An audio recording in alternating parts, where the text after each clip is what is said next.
बॉलीवुड में बहुत से अदाकार अदाकाराएं एक ही फिल्म से मशहूर हुए और फिर उनका कुछ पता ही नहीं चला। पहली फिल्म की कामयाबी ने अदाकाराओं को इंडस्ट्री में पहचान तो दी, लेकिन वो जल्द ही गुमनामी के अंधेरों में कहीं खो गए। ममता कुलकर्णी, कीम काटकर, शिल्पा शिरोडकर, आयशा जुल्का, कुमार गौरव, मधु, फरदीन खान और इसी तरह बेशुमार अदाकार जो बॉलीवुड में आए और सब उनको बॉलीवुड के सुपरस्टार्स के तौर पर देखने लगे। लेकिन जल्द ही वो नाकाम फिल्मों की एक लंबी लिस्ट के साथ ही गुमनामी में चले गए। आज हम जिस एक्ट्रेस की बात करने जा रहे हैं उसकी भी शुरुआत एक all time blockbuster Hindi film से हुई, लेकिन फिर वो इस कामयाबी को ज़्यादा देर संभाल ना सकी। तो वीडियो को आखिर तक ज़रूर देखिए और वीडियो पसंद आने की सूरत में लाइक और शेयर ज़रूर करें। और अगर आप मेरे चैनल पर नए हैं तो मेरा चैनल सब्सक्राइब करके बेल आइकन दबाकर ऑल पर ज़रूर क्लिक करें ताकि इसी तरह की स्पेशल वीडियोस सबसे पहले आप ही देख सकें।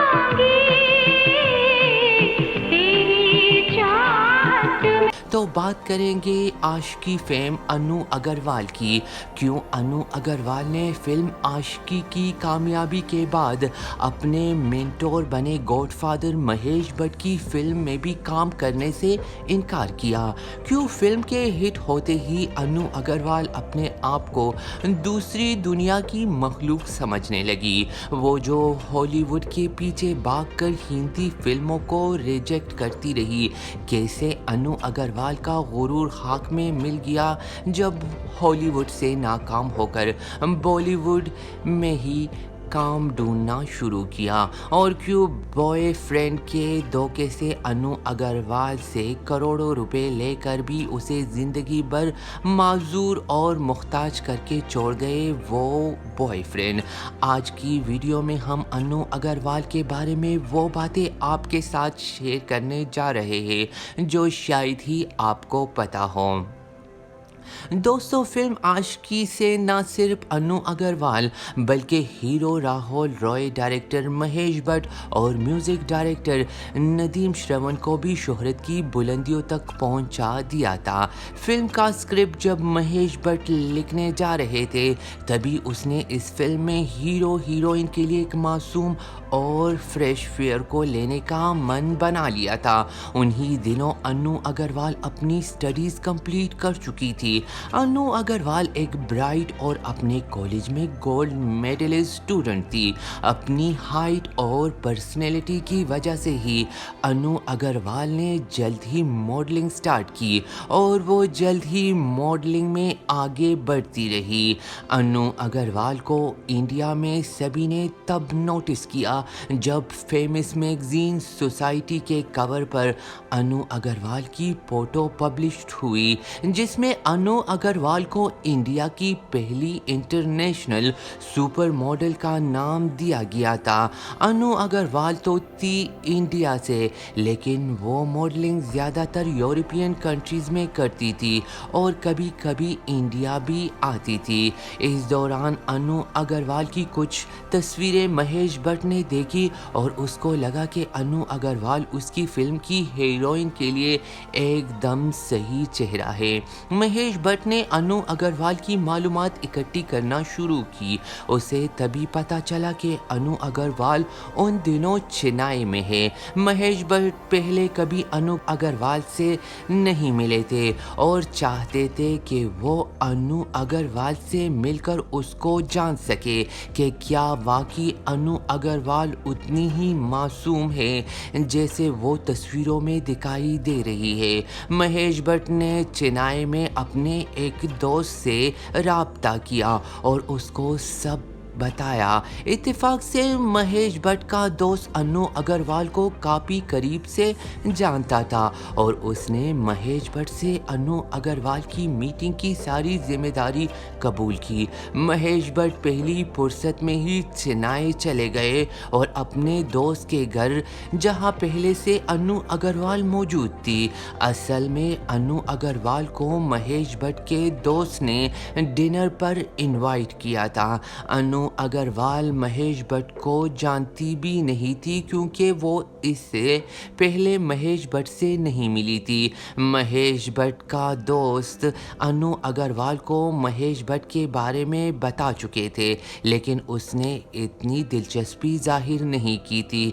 महेश भट्ट अन्नू अग्रवाल को मिलकर इतने खुश हुए कि उस दौरान उसने अन्नू अग्रवाल को अपनी फिल्म की ऑफर भी कर डाली, लेकिन अन्नू अग्रवाल महेश भट्ट की बात को मजाक समझकर टाल गई। डिनर के बाद भी महेश भट्ट ने अन्नू अग्रवाल को दरवाजे तक छोड़कर अपनी ऑफर रिमाइंड करवाई।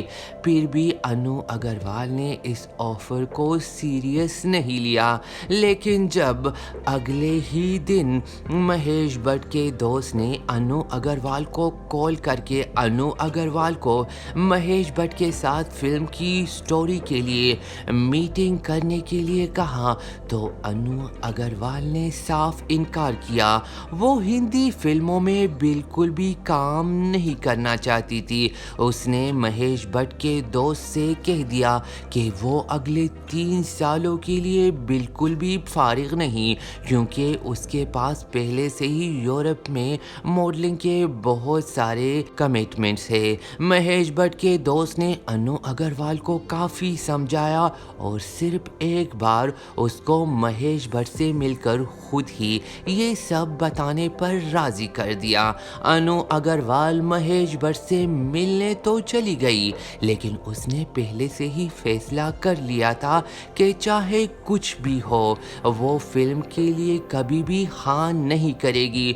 महेश भट्ट ने अनु अग्रवाल को फिल्म की कहानी सुनाई। अनु अग्रवाल को फिल्म की कहानी भी पसंद आई, लेकिन वो हिंदी फिल्मों में काम नहीं करना चाहती थी। उसने महेश भट्ट से वही कहा कि उसके पास 3 सालों के लिए कोई डेट्स नहीं है।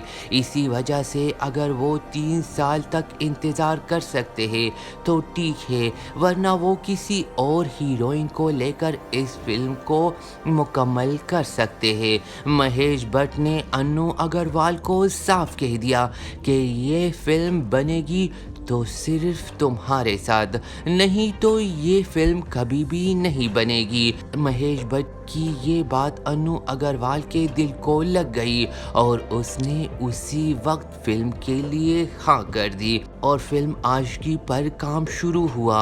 आशिकी फिल्म रिलीज होते ही ब्लॉकबस्टर साबित हुई। फिल्म ने अन्नू अग्रवाल को रातों रात शोहरत की बुलंदियों पर पहुंचा दिया, लेकिन इतनी अचानक कामयाबी और फिल्म की सुपरहिट होने की वजह से अन्नू अग्रवाल का गुरूर 7वें आसमान तक पहुंच गया था, जिसको कल तक कोई जानता तक नहीं था। एक ही फिल्म से वो रातों रात सुपरस्टार बन गई।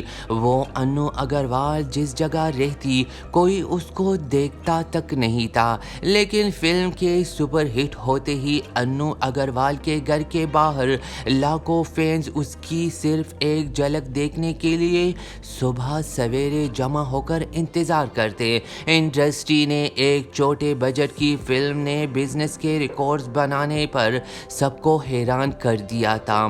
फिल्म ने जहां सुपरहिट म्यूजिक और महेश भट्ट की एक आम सी कहानी को सिल्वर स्क्रीन पर मुख्तलिफ डायरेक्शन के साथ पेश करके कामयाबी दिलवाई थी, वहां फिल्म में अनु अग्रवाल और राहुल रॉय की मासूम और नेचुरल अदाकारी ने सबके दिल में इन दोनों के लिए एक खास मुकाम बना दिया था। फिल्म की कामयाबी के साथ ही बहुत सी फिल्मों के ऑफर्स राहुल रॉय और अनु अग्रवाल को आने लगे। लगी। लेकिन जितनी फिल्मों के ऑफ़र अनु अग्रवाल को आई, शायद ही किसी और अदाकारा को आई हो। कहते हैं अनु अग्रवाल पहले तो डायरेक्टर से मिलती भी थी, लेकिन जैसे ही उसे पता चल गया कि उससे दिन में कई डायरेक्टर्स प्रोड्यूसर मिलने आते हैं, तब उसने दिन में सिर्फ 3 लोगों से ही मिलना कबूल किया।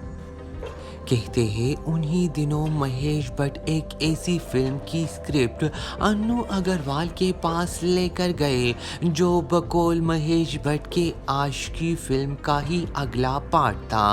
पहले तो अनु अग्रवाल महेश भट्ट से मिलने के लिए मानी ही नहीं, क्योंकि वो दिन में सिर्फ 3 प्रोड्यूसर डायरेक्टर से ही मिलती थी। जब अगले रोज़ महेश भट्ट दोबारा अनु अग्रवाल से मिलने गए तो काफ़ी सर्द मेहरी के साथ अनु अग्रवाल महेश भट्ट के साथ मिली और फिल्म के स्क्रिप्ट को बिल्कुल ही नापसंद करते हुए उसमें काम ना करने का कह दिया। महेश भट्ट ने अनु अग्रवाल को बताया कि इस फिल्म के लिए राहुल रॉय पहले से ही मान चुके हैं और उनको साइन भी किया जा चुका है, लेकिन अनु अग्रवाल ने ये कहकर फिल्म में काम करने से इनकार कर दिया कि ये आशिकी फिल्म की ही स्टोरी है और वो कुछ मुख्तलिफ कहानियों पर मबनी फिल्म में काम करना चाहती है। वो महेश भट्ट जिसकी फिल्म ने अनु अग्रवाल को सुपरस्टार बना दिया था, उसके साथ अनु अग्रवाल का ऐसा बर्ताव यही जाहिर कर रहा था कि कामयाबी ने अनु अग्रवाल का दिमाग ख़राब कर दिया है और जल्द ही इंडस्ट्री में अनु अग्रवाल की डायरेक्टर्स और प्रोड्यूसर्स के साथ ऐसे बर्ताव की वजह से बहुत से डायरेक्टर प्रोड्यूसर ने अनु अग्रवाल का बाइकआउट तक कर दिया। अनु अग्रवाल के इनकार की वजह से ही राहुल रॉय को भी उस फिल्म से ड्रॉप कर दिया गया और बाद में पूजा भट्ट और आमिर खान को लेकर वो फिल्म मुकम्मल की गई जिसका नाम था दिल है कि मानता नहीं। वो एक सुपरहिट फिल्म थी और सुपरहिट फिल्म होने की वजह से यकीनन अनु अग्रवाल को अपने फैसले पर पछताना भी पड़ा होगा। सिर्फ यही नहीं बल्कि अनु अग्रवाल ने बहुत सी फिल्मों के लिए इनकार किया जो सुपरहिट साबित हुई। बॉलीवुड इंडस्ट्री को अनपढ़ और जाहिलों की इंडस्ट्री कहने वाली अनु अग्रवाल ने उस दौरान दिल है कि मानता नहीं, हम, प्रेम कैदी, प्यार का साया और फूल और कांटे जैसी सुपरहिट फिल्मों को रिजेक्ट किया।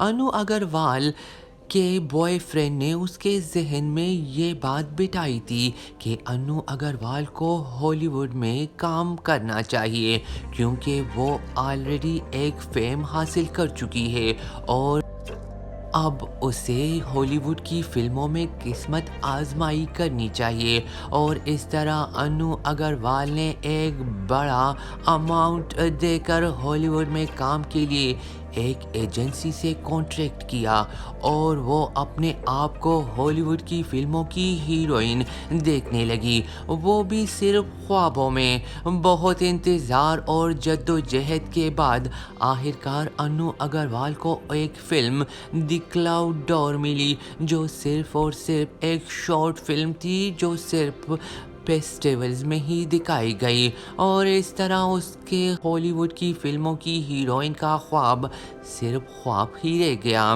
बॉलीवुड किसी का भी इंतज़ार नहीं करता। यहाँ कुछ ही दिनों में लोग चेहरों को भूल जाते हैं और नए चेहरे पुरानों की जगह ले लेते हैं और जब अनु अग्रवाल बॉलीवुड की तरफ लौटी तो यहाँ किसी भी ए लिस्टेड डायरेक्टर प्रोड्यूसर ने अनु अग्रवाल को फिल्म की ऑफर तक नहीं की। मजबूरन उसको बी ग्रेड की फिल्में करना पड़ी जैसे कि किंग अंकल, कल नायिका, जन्म कुंडली और रिटर्न ऑफ ज्वेलरी की बी ग्रेड फिल्मों ने अन्नू अग्रवाल का रहा सहा कैरियर भी ख़त्म कर दिया और इस परेशानी में सदमे से वो सेवियर डिप्रेशन में चली गई कि इस दौरान उसकी दोस्त ने उसे योगा की थेरेपी लेने का मशवरा दिया और वो कुछ अरसे के लिए गोवा चली गई, जहां वो कुछ अरसे के लिए रही। इस दौरान अन्नू अग्रवाल का एक बॉयफ्रेंड पुमीत राज नामी लड़के से दोस्ती हो गई और अन्नू अग्रवाल और पुमीत एक ही क्लब में रोज़ाना मिलने लगे। कहते हैं पुमीत राज रोज़ अन्नू अग्रवाल के साथ घंटों वक्त बिताते। अन्नू अग्रवाल अपने रिलेशनशिप को जल्द ही किसी रिश्ते में देखने की ख्वाहिशमंद थी, लेकिन पुनीत राज अन्नू अग्रवाल को एक लेस्बियन समझता था और वो अन्नू अग्रवाल से सिर्फ और सिर्फ मतलब और लालच की गर्ज से प्यार का खेल खेल रहा था। अन्नू अग्रवाल प्यार में पूरी तरह डूब गई थी और इसी वजह से पुनीत की बातों में आ गई और उसने अन्नू अग्रवाल को बताया कि उसने बिजनेस शुरू करना है जिसके लिए उसे पैसों की बहुत सख्त ज़रूरत है और उस रात बहुत ज़्यादा बारिश हो रही थी। अन्नू अग्रवाल पैसों से भरा एक सूटकेस लेकर पुनीत राज के पास गई और उसने पैसे लेकर न जाने क्या अन्नू अग्रवाल को पिलाया कि वापसी पर उसका बहुत ही खतरनाक एक्सीडेंट हुआ और वो कई अरसे तक कोमा में मौत की हालत में पड़ी रही। जब उसे होश आया तो उसे कुछ भी याद नहीं था, उसका चेहरा झुलस चुका था। वो खूबसूरत नए नक्शों वाली अन्नू अग्रवाल का चेहरा इतना बिगड़ गया था कि कोई उसको पहचान नहीं सकता था और वो अपनी पिछली बातें और ज़िंदगी भी मुकम्मल भूल चुकी थी। इस दौरान कई सर्जरीज की गई अन्नू अग्रवाल के चेहरे की, लेकिन जब फाइनल रिजल्ट आया तो अन्नू अग्रवाल अपनी उम्र से 20 से 30 साल बड़ी दिखती थी, क्योंकि सर्जरीज के बावजूद उसकी असल चेहरे की खूबसूरती और मासूमियत सर्जरीज ने ख़त्म कर दी थी और कोई यकीन करने को तैयार तक नहीं था कि ये वही अन्नू अग्रवाल है जिसकी मासूमियत की वजह से फिल्म आशिकी एक ब्लॉकबस्टर फिल्म साबित हुई थी और कई सालों तक अन्नू अग्रवाल गुमनामी में चली गई।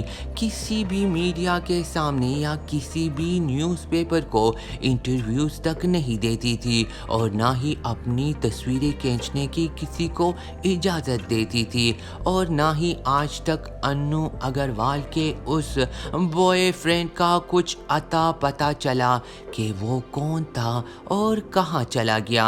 और फिर 2013 में जब आशिकी 2 बन रही थी तो महेश भट्ट के बेहद इसरार पर अन्नू अग्रवाल एक दफ़ा फिर से मीडिया के सामने आई, लेकिन बहुत ही अलग तरह से। इस मर्तबा उसने अपनी ज़िंदगी के बहुत सी ऐसी बातें मीडिया के सामने रखी जो आज तक कोई भी नहीं जानता था और इस तरह आज अन्नू अग्रवाल पुराने वक्तों की सिर्फ यादों के सहारे ही ज़िंदगी गुजार रही है और अपने आप को मसरूफ़ रखने के लिए एक चैरिटी फाउंडेशन भी चलाती है और योगा भी सिखाती है और कभी कभी किसी चैनल पर इंटरव्यूज़ में भी नज़र आ जाती है।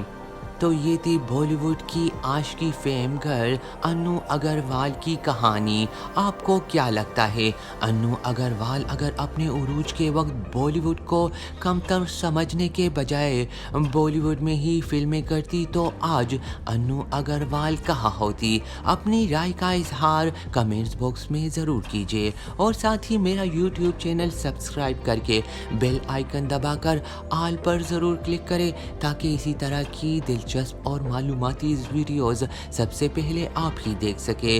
नेक्स्ट किसी और सुपरस्टार की बहुत ही ज़बरदस्त सी कहानी लेकर फिर से हाजिर होंगे। तब तक आप अपना बहुत सारा ख्याल रखिए। Take care and good bye.